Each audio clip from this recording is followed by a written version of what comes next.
Hello, this is my Week 7 EDU 525 assignment. Today I am going to do a presentation on the barriers and challenges facing administrators in athletics.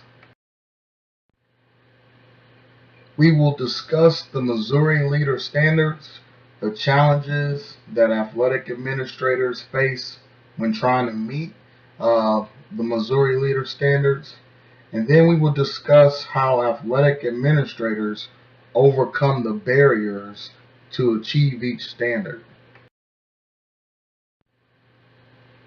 Here we go.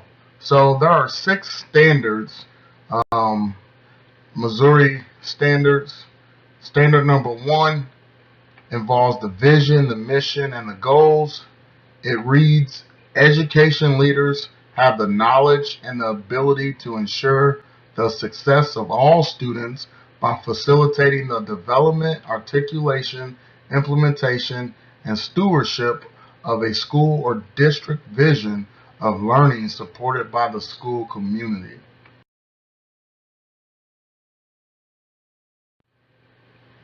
A challenge or a barrier that keeps the athletic administration from reaching this standard.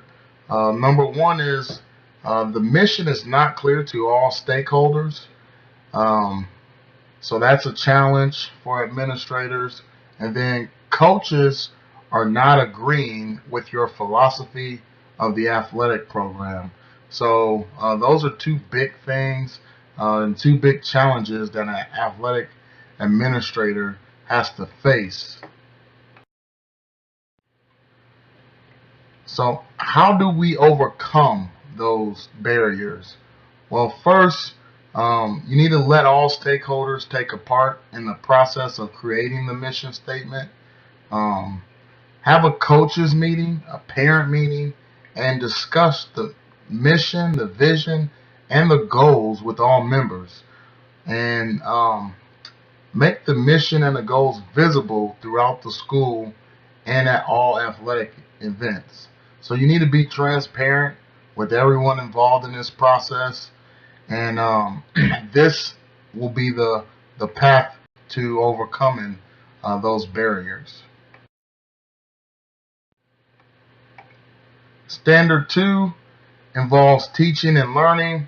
The standard reads, education leaders have the knowledge and the ability to ensure the success of all students by promoting a positive school culture, providing an effective instructional program that applies best practice to student learning, and designing comprehensive professional growth plans for staff. One barrier for Standard 2 would be hiring quality coaches as teachers that may not have the best teaching background. So a lot of times coaches have to hire they have to hire new coaches to teaching positions, and sometimes the candidates that they want to hire are not the best teaching candidate. So this is kind of a big challenge as an athletic director.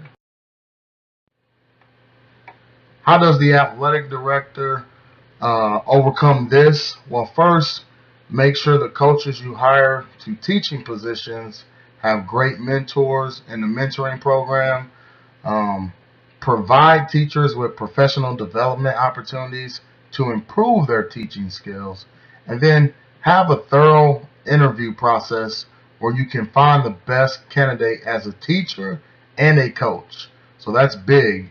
You just don't want to think about the coaching part. You also want to think about the teaching part too, because that's the mission.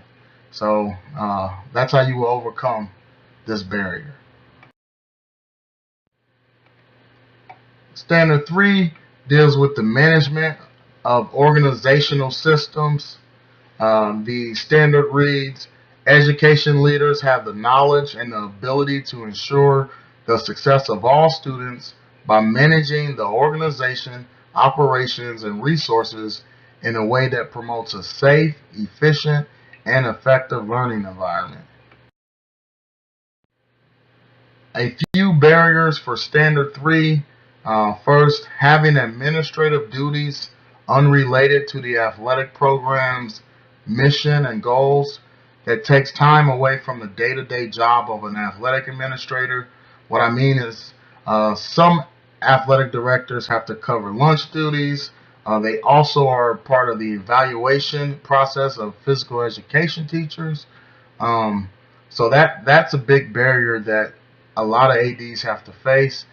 Another one would be coaching expectations are not clearly defined, and that's something that makes it hard on managing, and that's why that falls under Standard 3. So how does an AD overcome this? Well, first, they need to have a calendar with dates and reminders that is shared with all coaches. That just helps with organization. A daily to-do list um, as well will keep the athletic director on task. And then sometimes you need to block out time on your calendar uh, where it's uninterrupted. You tell the secretary, hey, I need this time because I have to get this done. And sometimes you have to do that. And then you need to make sure expectations of all members are clearly defined in the handbook. And that's important as far as managing your program. Standard 4 is about collaboration with families and stakeholders. The biggest thing about this standard is making sure you collaborate with families and other community members, responding to the diverse community interests and needs, and mobilizing community resources. Here are a few barriers with Standard 4. The community defines success as wins and losses. So as a program struggles with wins, the lack of support from the community grows. So what I mean by that is sometimes the community really wants a program to win, and if it's not winning, the support goes down. And then another one would be just the lack of communication between other stakeholders in the program.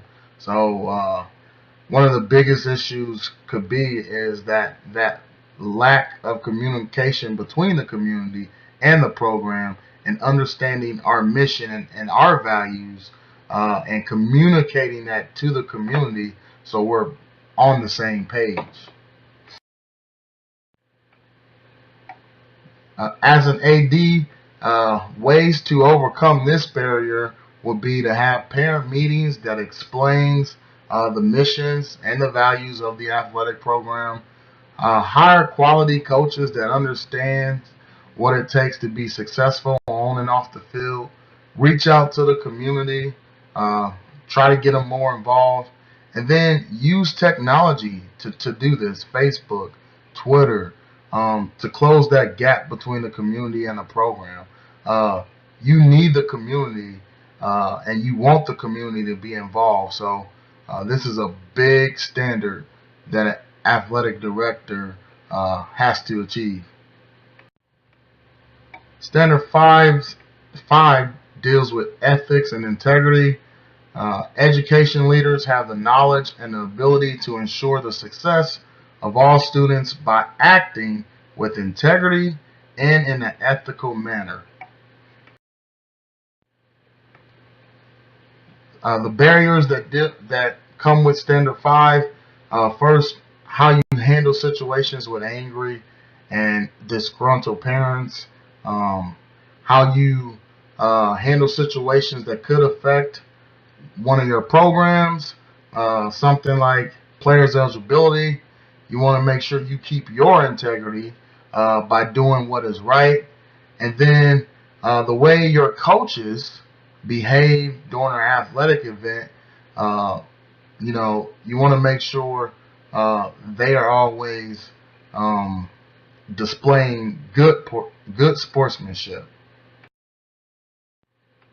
Overcoming this barrier, You need to keep the mission of the athletic program as the main focus, no matter what the situation is.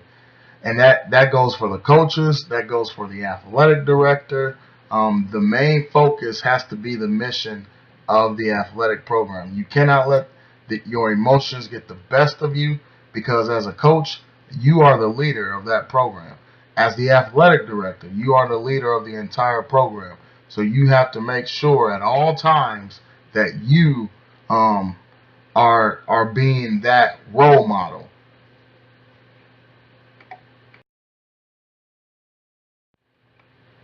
And the last standard is professional development.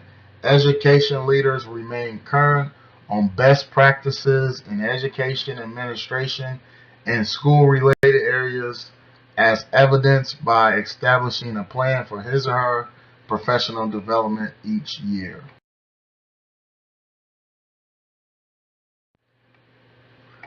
So I believe one of the biggest challenges of this standard is that there's little room in the budget for coaches to get professional development opportunities, um, and that's a big issue. So how do you overcome an issue like that?